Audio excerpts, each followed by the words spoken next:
বন্ধুরা, আমার নাম রুহি গুপ্তা। সৃষ্টিকর্তা আমাকে বেশ সুন্দর করেই তৈরি করেছিলেন। আমার গায়ের রং ছিল উজ্জ্বল ফর্সা, একঢাল কালো চুল আর হরিণের মতো বড় বড় দুটো চোখ।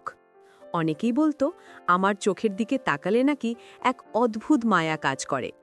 আমার হাসিটা ছিল খুব মিষ্টি, যা মুহূর্তেই অন্যের মন ভালো করে দিতে পারত। কিন্তু আমার এই বাহ্যিক সৌন্দর্যের চেয়েও আমার মনের জোর ছিল অনেক বেশি। আমি বিশ্বাস করতাম মানুষের আসল সৌন্দর্য তার চেহারায় নয়, বরং তার ব্যক্তিত্বে। আমাদের পুরনো মহল্লার সরু ও স্যাঁতস্যাঁতে গলিপথে ইটের তৈরি জরাজীর্ণ একটা পৈতৃক বাড়ি ছিল। সেই বাড়ির মাত্র ৩টে ছোট কামরায় আমরা থাকতাম। আমার বাবা একজন সাধারণ দর্জি ছিলেন, যিনি নিজের সততা আর পুরনো সেলাই মেশিনের চাকার উপর ভর করে আমাদের সংসার চালাতেন। আমার মা ছিলেন একজন ধৈর্যশীল গৃহিণী, যিনি অভাবের মধ্যেও সংসারে হাসি ফুটিয়ে রাখার চেষ্টা করতেন। ছোটবেলা থেকেই আমি বুঝেছিলাম যে আমাদের জীবনটা আর ৫টা সাধারণ মানুষের মতো সহজ নয়, বরং এক কঠিন সংগ্রাম। আমাদের এই বাড়িটা নিয়ে আমার কাকিমা মাকে সবসময় একটা মানসিক ঋণের বোঝা চাপিয়ে দিতেন। তিনি সুযোগ পেলেই বলতেন, আমরা দয়া করেছি বলেই তোমরা এই বাড়িতে আছো, না হলে তো তোমাদের রাস্তায় থাকতে হতো। আমার বাবা নিজের ছোট্ট দোকানটিতে সারাদিন সেলাই মেশিনের ওপর ঝুঁকে কাজ করতেন। মেশিনের একটানা খটখট শব্দ আর বাবার গায়ে ঘামের গন্ধ, এই দুটো জিনিস আমার শৈশবের সাথে মিশেছিল। বাবা কাজ করতে করতে প্রায়ই বিড়বিড় করে প্রার্থনা করতেন, আমার মেয়ে একদিন অনেক দূর যাবে, অনেক বড় হবে।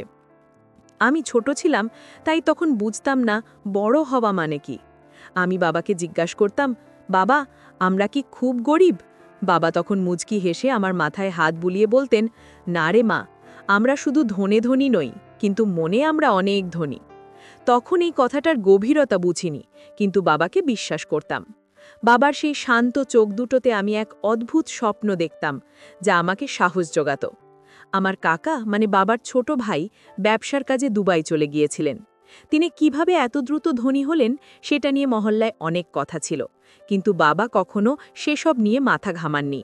কাকা দুবাই যাওয়ার সময় টাকার প্রয়োজনে আমার মায়ের শেষ সম্বল গয়নাগুলো আর বাবার পুরনো সেলাই মেশিনটা বিক্রি করতে হয়েছিল। বাবা কোনো অভিযোগ করেননি, বরং ভাইয়ের উন্নতির জন্য হাসি মুখে সব ত্যাগ করেছিলেন। বাবা আবার অনেক কষ্টে কিস্তিতে একটা নতুন মেশিন কিনেছিলেন। কয়েকটা বছরের মধ্যেই কাকার ভাগ্যের চাকা ঘুরে গেল। দুবাই থেকে ফিরে তিনি শহরে বড় বাড়ি করলেন, দামি গাড়ি কিনলেন, আর তাদের জীবনযাত্রার মান আকাশ ছোঁয়া হয়ে গেল। কাকার ছেলেমেয়েরা মানে আরহাম আর জারা শহরের নামকরা ইংরেজি মাধ্যম স্কুলে পড়ত। তাদের পরনে থাকতো ব্র্যান্ডের জামাকাপড়, হাতে দামি গ্যাজেট, আর আমি পড়তাম সরকারি স্কুলে। আমার স্কুলের ইউনিফর্মটা ছিল অনেক পুরনো, রং চটে গিয়েছিল। একদিন আমরা সবাই মিলে কাকার নতুন ডুপ্লেক্স বাড়িতে গিয়েছিলাম। বাবা খুব শখ করে ভাইয়ের নতুন বাড়ি দেখতে গিয়েছিলেন। আমরা যখন দরজার সামনে পৌঁছালাম, কাকিমা দরজা খুলে আমাদের দেখেই ভ্রু কুঁচকে ফেললেন। তিনি রুক্ষ গলায় বললেন, জুতো চপ্পল সব বাইরে খুলে তারপর ঘরে ঢুকবে, আমার দামি কার্পেট আর মার্বেলের মেঝে নোংরা হয়ে যাবে। তার বলার ভঙ্গিটা এতটাই অপমানজনক ছিল যে আমার ছোট মনটা কেঁপে উঠেছিল। বাবা কোনো কথা না বলে মাথা নিচু করে বাইরে জুতো খুলে ঘরে ঢুকলেন। বাবার সেই অপমানিত মুখটা দেখে আমার খুব কষ্ট হয়েছিল। সেই দিনটা আমার মনের মধ্যে এক গভীর প্রভাব ফেলেছিল। কাকার বসার ঘরে দামি সোফায় বসে আমি যখন চারপাশের জৌলুস দেখছিলাম, তখন আমার মনে হচ্ছিল আমি যেন কোনো ভিনগ্রহে এসেছি। কাকিমা আমাদের জন্য যে নাস্তা দিয়েছিলেন তা ছিল কাজের লোকের জন্য বরাদ্দ বাসনে। আমি সেই অপমান ভুলতে পারিনি। মনে মনে প্রতিজ্ঞা করেছিলাম একদিন আমি এমন এক উচ্চতায় পৌঁছাবো যেখানে এই মানুষগুলোই আমাকে সম্মান করতে বাধ্য হবে। আমার জেদটা সেদিন থেকেই জন্ম নিয়েছিল। আমার পড়াশোনার প্রতি আগ্রহ দিন দিন বাড়তে লাগলো। আমি জানতাম একমাত্র শিক্ষার মাধ্যমেই আমি আমার এবং আমার পরিবারের ভাগ্য পরিবর্তন করতে পারবো। কাকার বিলাসবহুল জীবন, কাকিমার অপমান আর আরহাম জারার অবহেলা সবকিছুই আমাকে মানসিকভাবে শক্তিশালী করে তুলছিল। আমার মা সবসময় আমাকে উৎসাহ দিতেন। তিনি বলতেন, রুহি, তোর সাফল্যই হবে ওদের সব কথার জবাব। স্কুলের টিফিনের সময় আমি দেখতাম অন্য ছেলেমেয়েরা কত ভালো ভালো খাবার আনতো, আর আমি টিফিন বক্সে শুধু রুটি আর সবজি নিয়ে যেতাম। কিন্তু এতে আমার কোনো লজ্জা ছিল না, কারণ আমার লক্ষ্য ছিল অনেক বড়। কাকিমা মাঝে মধ্যেই আমাদের বাড়িতে এসে নানান খোঁটা দিতেন। একদিন তিনি বাবার সামনেই বলে ফেললেন, তোমার মেয়ে রুহি আমাদের ছেলে মেয়েদের সাথে মেশার চেষ্টা করে, ওকে একটু সামলে রেখো, আমাদের তো একটা সম্মান আছে, পাছে লোকে কিছু বলে। বাবা সেদিনও চুপ ছিলেন, কিন্তু আমি আর চুপ থাকতে পারিনি। আমি কাকিমাকে বিনয়ের সাথেই বলেছিলাম, কাকিমা, বন্ধুত্ব বা মেশামেশি কখনো টাকা দিয়ে হয় না, সেটা মনের মিল দিয়ে হয়। কাকিমা আমার উত্তরে অবাক হয়ে গিয়েছিলেন এবং রাগে গজগজ করতে করতে চলে গিয়েছিলেন।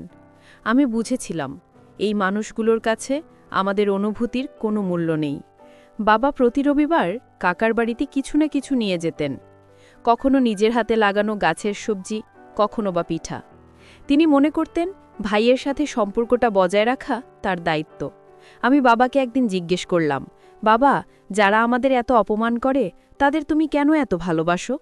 বাবা মুচকি হেসে বলেছিলেন, মা, সম্পর্ক টাকা দিয়ে মাপা যায় না, দায়িত্ব দিয়ে পালন করতে হয়।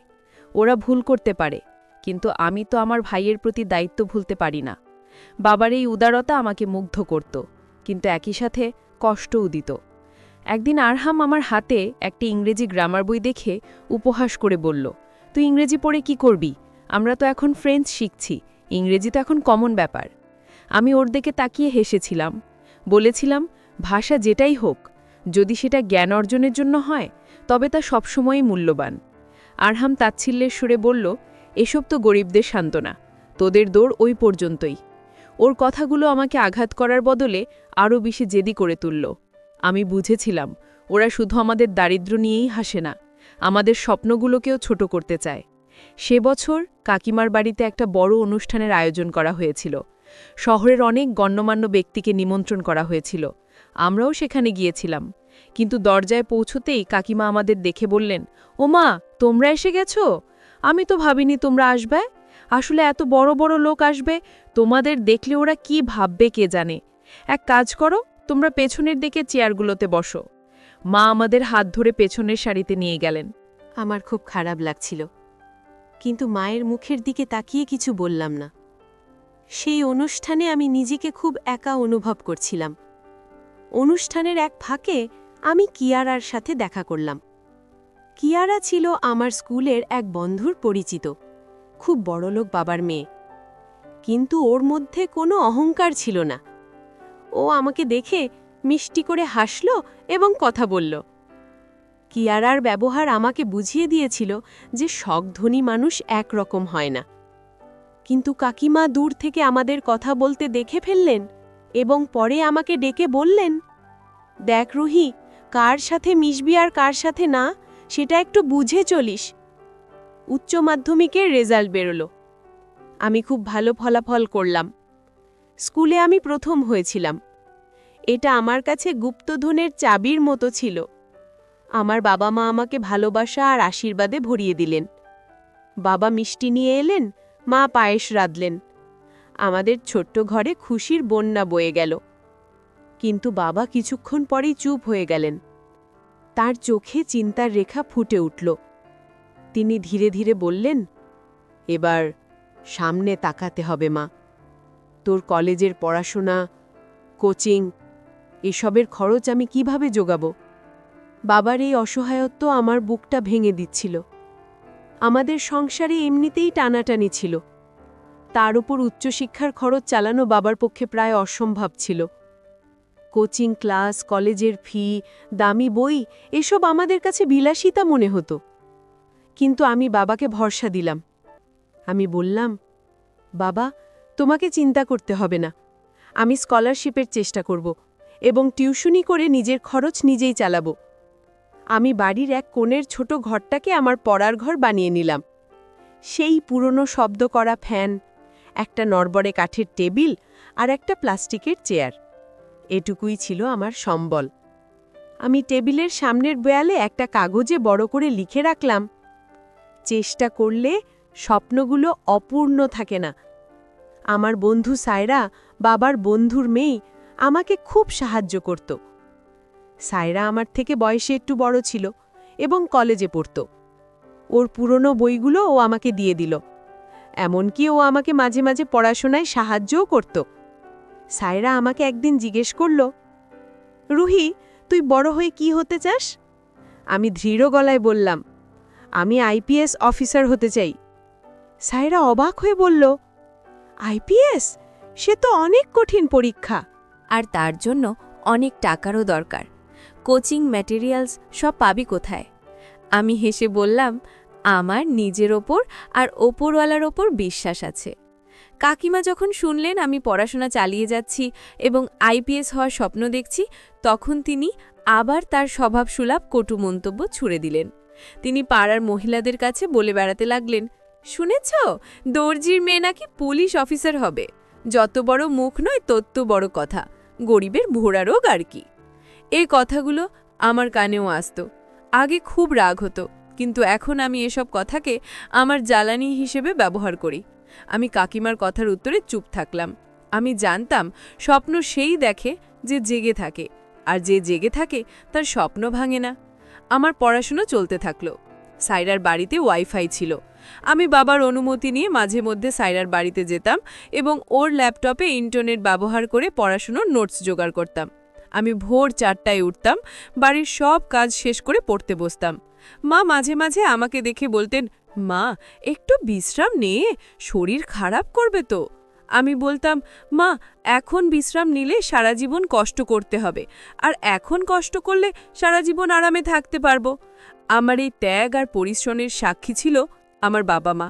তারা নীরবে আমাকে সমর্থন দিয়ে যেতেন। একদিন কাকিমার মেয়ে যারা আমাদের বাড়িতে এলো। ও আমার টেবিলে মোটা মোটা বই দেখে তাচ্ছিল্যের হাসি হাসল। বলল, এত পড়ে কি হবে রুহি? শেষমেশ তো সেই বিয়েই করতে হবে। তার চেয়ে বাবার কাজে সাহায্য কর, কিছু টাকা তো আসবে। আমি যারাকে বললাম, বিয়ে তো করবই, কিন্তু তার আগে নিজের পায়ে দাঁড়াতে চাই, যাতে আমার বাবা মাকে কারোর দয়ার ওপর নির্ভর করতে না হয়। আমাদের পাড়ার একপাশে একটা ছোট্ট বাজার ছিল, যেখানে পুরনো বইয়ের দোকান আর একটা ছোট পাবলিক লাইব্রেরি ছিল। লাইব্রেরিটা খুব একটা জাঁকজমকপূর্ণ ছিল না, কিন্তু জায়গাটা ছিল ভীষণ শান্ত। বাড়িতে সেলাই মেশিনের শব্দে অনেক সময় পড়াশোনায় মনোযোগ দিতে অসুবিধে হতো, তাই আমি ঠিক করলাম ওই লাইব্রেরিতে গিয়ে পড়ব। মা আমাকে প্রতিদিন বিকেলে হেঁটে লাইব্রেরিতে পৌঁছে দিয়ে আসতেন এবং সন্ধে এসে নিয়ে যেতেন। লাইব্রেরির সেই শান্ত পরিবেশে আমি আমার স্বপ্নের দুনিয়ায় হারিয়ে যেতাম। লাইব্রেরিতে একজন বয়স্ক ভদ্রলোক আসতেন। সবাই তাকে প্রফেসর দাদু বলে ডাকত। তিনি রিটায়ার্ড কলেজের প্রফেসর ছিলেন। একদিন তিনি আমাকে এক মনে পড়তে দেখে কাছে এলেন।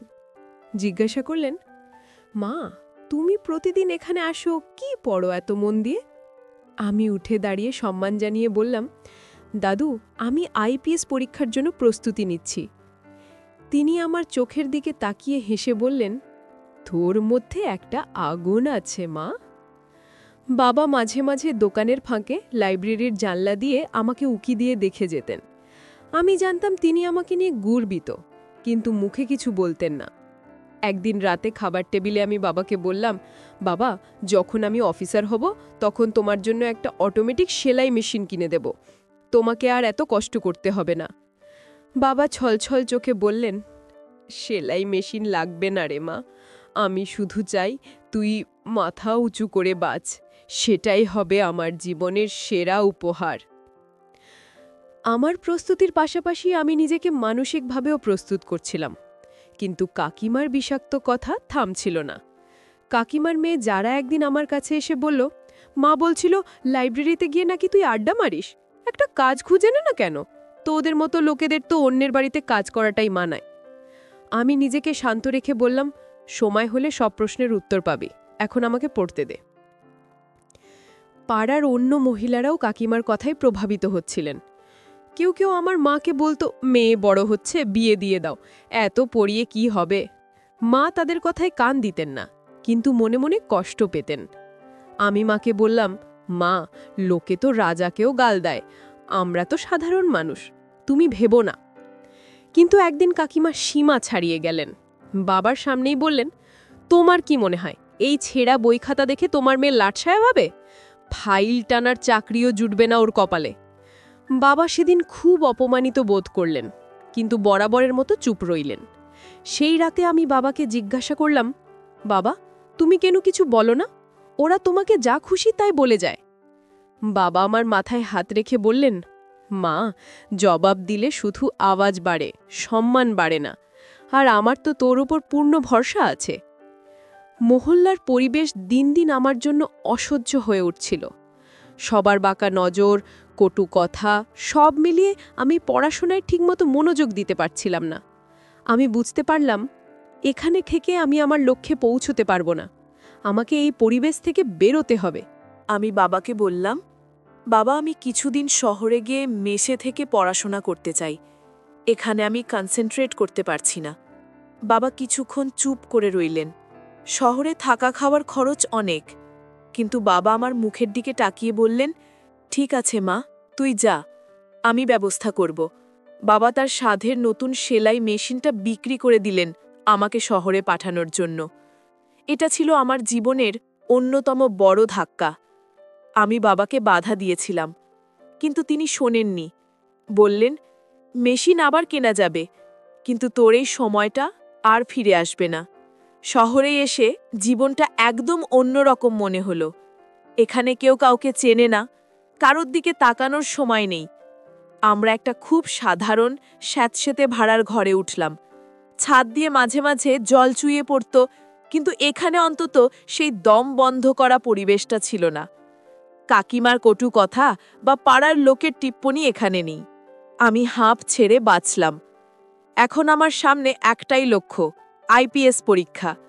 হাতে সময় খুব কম, মাত্র 5 মাস। এই সময়ের মধ্যেই আমাকে প্রস্তুত হতে হবে।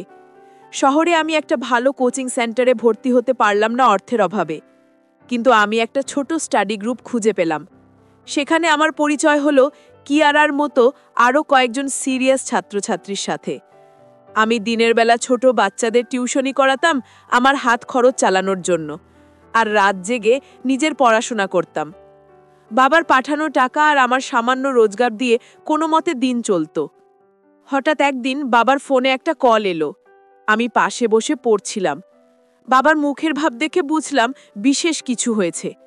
বাবা ফোন রেখে বললেন, তোর কাকা ফোন করেছিল, আরহাম নাকি দুবাই থেকে ফিরে বড় একটা চাকরি পেয়েছে, ওরা একটা বিশাল পার্টি দিচ্ছে। আমি জিজ্ঞেস করলাম, আমাদের যেতে বলেছে? বাবা মাথা নিচু করে বললেন, না মা, শুধু খবরটা দিল, আমাদের ডাকেনি। হয়তো আমরা ওদের স্ট্যাটাসের সাথে মানানসই নই। আমি দেখলাম বাবার চোখটা চিকচিক করছে। নিজের ভাইয়ের ছেলের সাফল্যে খুশি হয়েও অবহেলার যন্ত্রণায় তিনি কষ্ট পাচ্ছিলেন। সেই রাতে আমাদের ঘরে আর রান্না হলো না। মা বাবা কেউ খেলেন না। বাবা বারান্দায় বসে আকাশের দিকে তাকিয়েছিলেন। আমি বাবার পাশে গিয়ে বসলাম। বাবা বললেন, জানি না মা, আমি কোথায় ভুল করলাম, আজ ওরা আমাদের এভাবে পর করে দিল। পরদিন সোশ্যাল মিডিয়ায় আরহামের পার্টির ছবি দেখলাম। কি জাঁকজমকপূর্ণ আয়োজন! আমাদের সব আত্মীয়রা সেখানে উপস্থিত। দামি দামি পোশাক, হাসি ঠাট্টা। শুধু আমরা নেই।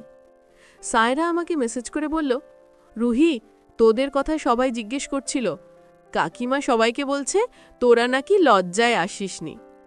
আমি সায়রাকে লিখলাম, আমরা লজ্জায় আসিনি, এটা ঠিক নয়। আমরা সময় নষ্ট করতে চাইনি। আমাদের উৎসবের দিন এখনো আসেনি। আমি ফোনটা রেখে দিয়ে আবার বইয়ে মুখ গুজলাম। বাবা সেই ঘটনার পর থেকে আরও চুপচাপ হয়ে গেলেন। তিনি খবরের কাগজ পড়তেন, কিন্তু আমি বুঝতাম তিনি খবর পড়ছেন না, অন্য কিছু ভাবছেন।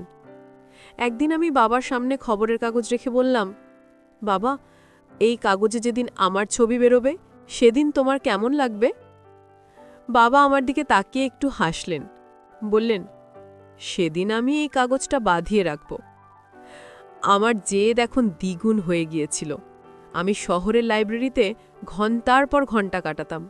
নাওয়া খাওয়ার কথা মনে থাকত না। আমার বন্ধুরা বলতো, রুহি, তুই পাগল হয়ে যাবি। আমি হাসতাম। আমি জানতাম সাধারণ মানুষের মতো বাঁচলে অসাধারণ কিছু করা যায় না। আমি আমার দুর্বলতাগুলোকে শক্তিতে রূপান্তর করছিলাম। আমার মনে হতো প্রতিটা পড়ার পাতা আমাকে আমার লক্ষ্যের দিকে এক ধাপ এগিয়ে নিয়ে যাচ্ছে। পরীক্ষার দিন ঘনিয়ে এলো। আমার টেনশন হচ্ছিল, কিন্তু ভয়ে ছিল না।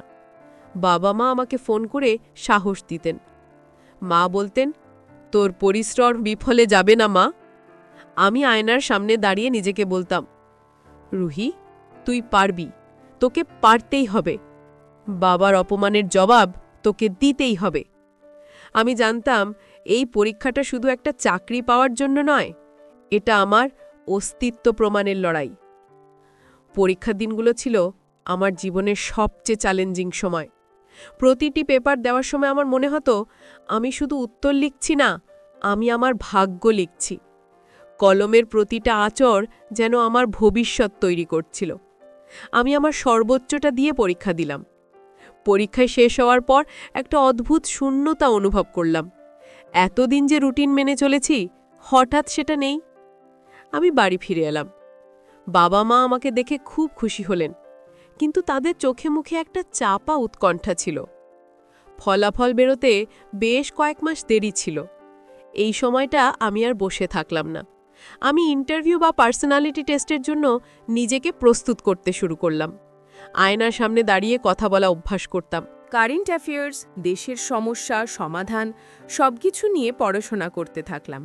কাকিমা তখন পাড়ায় বলে বেড়াচ্ছিলেন, শহরে গিয়ে তো খুব ফুর্তি করে এলো, এখন দেখা যাক রেজাল্ট কি হয়, ফেল করলে তো মুখ দেখানোর জায়গা থাকবে না।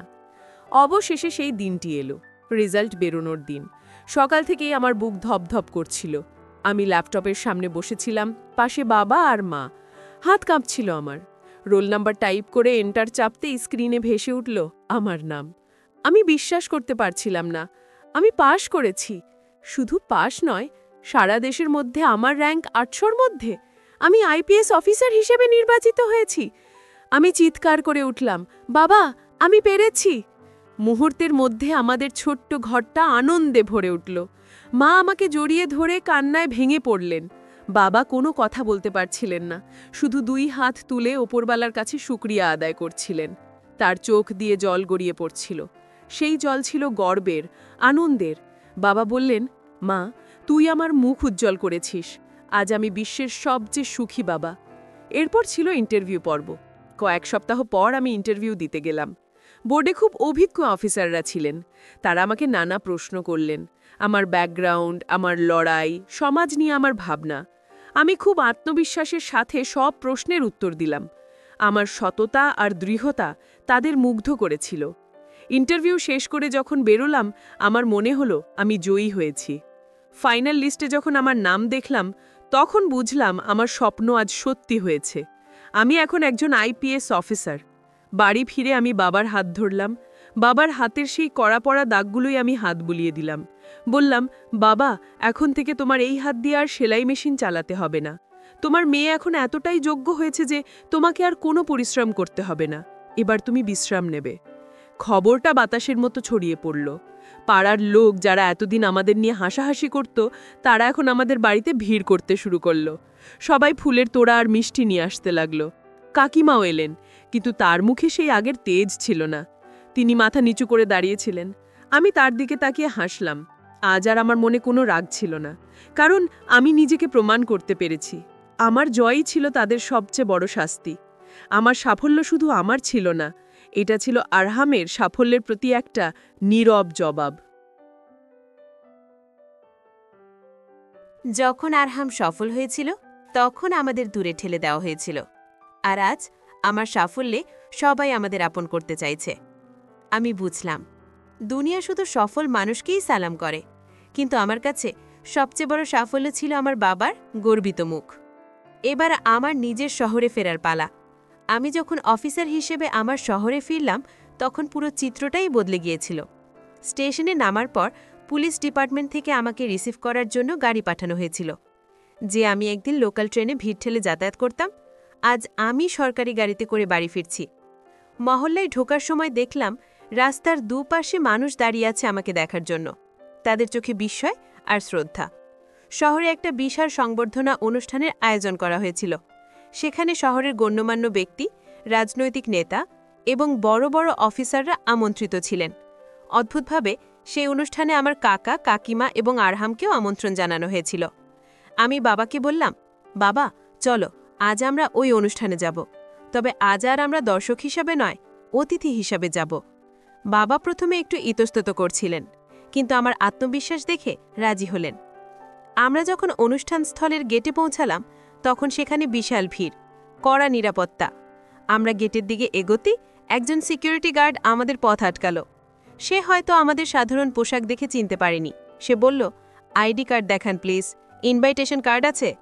আমি শান্তভাবে আমার পার্স থেকে আমার অফিসিয়াল আইডি কার্ডটা বের করে দেখালাম। কার্ডটা দেখে গার্ডের চোখ বড় হয়ে গেল।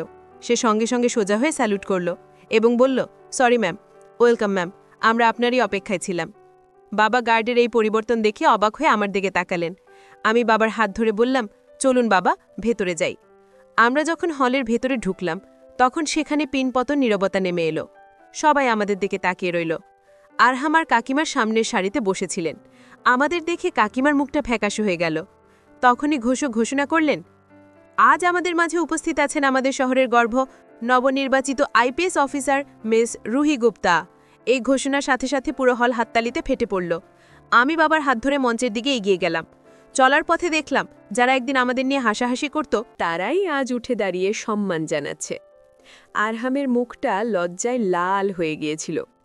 সে বিশ্বাসই করতে পারছিল না যে তার সেই দর্জির মেয়ে বোনটি আজ তার চেয়েও অনেক বড় পদে অধিষ্ঠিত। মঞ্চে উঠে আমি প্রথমে বাবাকে আমার পাশের চেয়ারে বসালাম, তারপর মাইক হাতে নিলাম। বললাম, আজ আমি এখানে দাঁড়িয়ে আছি তার সম্পূর্ণ কৃতিত্ব আমার বাবার। তিনি আমাকে শিখিয়েছেন যে টাকা দিয়ে ধনী হওয়া যায়, কিন্তু শিক্ষা আর মূল্যবোধ দিয়ে মানুষ হওয়া যায়। আমার বক্তৃতার সময় বাবার চোখ দিয়ে জল পড়ছিল। কাকিমা আর আরহাম মাথা নিচু করে বসেছিলেন। অনুষ্ঠান শেষে সবাই আমার সাথে ছবি তোলার জন্য ভিড় করল। আরহাম ভিড় ঠেলে আমার কাছে এসে দাঁড়ালো। সে তোতলামি করে বলল, রুহি, তুই আপনি যে এত বড় অফিসার হয়েছেন আমরা জানতামই না। কংগ্রাচুলেশনস। আমি হেসে বললাম, ধন্যবাদ আরহাম ভাই। আসলে আমি কখনো বলে কই কিছু করায় বিশ্বাসী ছিলাম না। কাজ করে দেখানোই আমার অভ্যাস। কাকিমাও কাছে এলেন, কিন্তু কিছু বলতে পারলেন না। তার চোখে ছিল অনুশোচনা। একজন মহিলা অফিসার আমার কাছে এসে বললেন, ম্যাম, আমরা আপনাকে নিয়ে গর্বিত। আমি বাবাকে দেখিয়ে বললাম, গর্বিত যদি হতে হয় তবে এই মানুষটাকে নিয়ে হন, যিনি একজন দর্জি হয়েও মেয়েকে আইপিএস বানানোর সাহস দেখিয়েছেন। সেই দিন আমি শুধু একটি পদক বা সম্মান পাইনি, আমি আমার বাবার হারানো আত্মসম্মান ফিরিয়ে দিয়েছিলাম। বাড়ি ফেরার পথে বাবা আমাকে বললেন, মা, আজ আমি শান্তিতে মরতে পারব। অফিসে জয়েন করার পর আমার দিনগুলো খুব ব্যস্ততার মধ্যে কাটছিল। আমি আমার দায়িত্ব খুব নিষ্ঠার সাথে পালন করছিলাম। একদিন সকালে আমার টেবিলে একটা ফাইল এলো। ফাইলটা খুলে আমি চমকে উঠলাম। এটা একটা দুর্নীতির তদন্ত রিপোর্ট, আর যার বিরুদ্ধে অভিযোগ সে আর কেউ নয়, আমার খুড়তুতো ভাই আরহাম। তার কনস্ট্রাকশন ব্যবসায় কিছু অনিয়মের অভিযোগ উঠেছে। এটা একটা রুটিন তদন্ত ছিল, কিন্তু বিষয়টা সিরিয়াস হতে পারত। আমি ফাইলটা নিয়ে সারা দিন ভাবলাম। একদিকে আমার পেশাগত দায়িত্ব, অন্যদিকে আমার পরিবার। আমি জানতাম আমাকে সঠিক কাজটাই করতে হবে। আমি আবেগ দিয়ে নয়, আইন দিয়ে বিচার করব। সন্ধ্যায় আমি কমিশনের স্যারকে রিপোর্ট পাঠালাম। সেখানে আমি লিখলাম, তদন্ত নিরপেক্ষ হওয়া উচিত। যদি দোষ প্রমাণ হয় তবে আইন অনুযায়ী ব্যবস্থা নেওয়া হোক।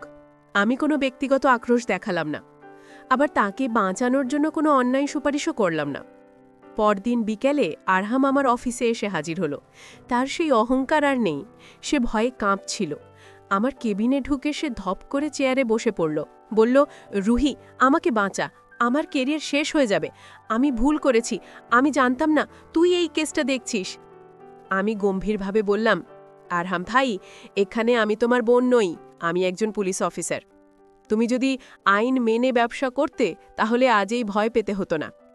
আরহাম আমার টেবিলের ওপর হাত রেখে বলল, আমি জানি আমরা তোদের সাথে অনেক খারাপ ব্যবহার করেছি, কিন্তু প্লিজ প্রতিশোধ নিস না। আমি বললাম, এটা প্রতিশোধ নয়, এটা ন্যায় বিচার। আমি তোমাকে জেলে পাঠাচ্ছি না, কিন্তু তোমাকে তোমার ভুল সংশোধন করতে হবে। তোমাকে পেনাল্টি দিতে হবে এবং নিয়ম মেনে ব্যবসা করতে হবে। আমি ফাইলটা ক্লিয়ার করে দেব, কিন্তু এটা তোমার জন্য একটা সতর্কবার্তা। সেদিন সন্ধে আমাদের বাড়িতে একটা অভাবনীয় দৃশ্য দেখা গেল। কাকা আর কাকিমা আমাদের বাড়িতে এসেছেন। কাকিমার চোখ জলে ভরা। তিনি এসেই আমার মায়ের হাত ধরে কেঁদে ফেললেন। বললেন, দিদি, আমাকে ক্ষমা করে দাও, আমি অহংকারে অন্ধ হয়ে গিয়েছিলাম। আজ তোমার মেয়েই আমার ছেলের মান বাঁচিয়েছে। মা কাকিমাকে জড়িয়ে ধরলেন, বাবাও কাকাকে বুকে টেনে নিলেন। কাকা বললেন, দাদা, আমি টাকার গরমে সম্পর্ক ভুলে গিয়েছিলাম। রুহি আমাদের চোখ খুলে দিয়েছে। আমি অফিস থেকে ফিরে এই দৃশ্য দেখে অবাক হলাম। কাকিমা আমার কাছে এসে বললেন, রুহিমা, তুমি অনেক বড় মনের মানুষ।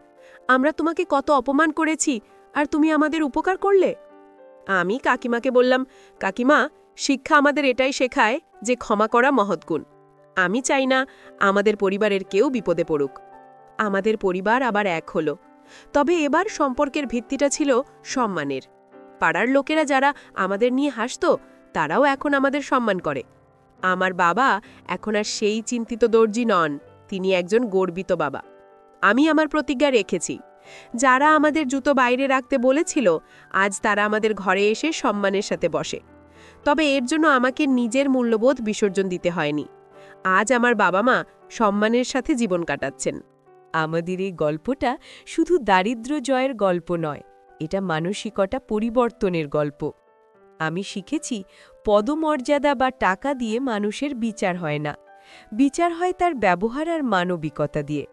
আমার চেয়ারে বসে আমি প্রতিদিন এই কথাটাই মনে রাখি, ক্ষমতা যেন আমাকে অন্ধ না করে, বরং মানুষের সেবা করার সুযোগ দেয়। বন্ধুরা, রুহির এই জীবন গল্প থেকে আমরা শিখলাম যে মানুষের বাহ্যিক সৌন্দর্য বা দারিদ্র্য তার ভবিষ্যৎ নির্ধারণ করে না। অধ্যবসায়, সততা এবং নিজের ওপর বিশ্বাস থাকলে যে কোনো কঠিন পরিস্থিতি থেকে উত্তরণ সম্ভব। যারা আপনাকে আজ অবজ্ঞা করছে, তাদের ওপর রাগ না করে নিজের কাজ দিয়ে তাদের ভুল প্রমাণ করুন। আর মনে রাখবেন, আসল সাফল্য সেটাই যা আপনাকে বিনয়ী করে তোলে এবং অন্যকে ক্ষমা করতে শেখায়। অহংকার পতনের কারণ, আর বিনয় উন্নতির চাবিকাঠি। গল্পটি ভালো লাগলে ভিডিওটিতে লাইক করতে ভুলবেন না। ধন্যবাদ সবাইকে।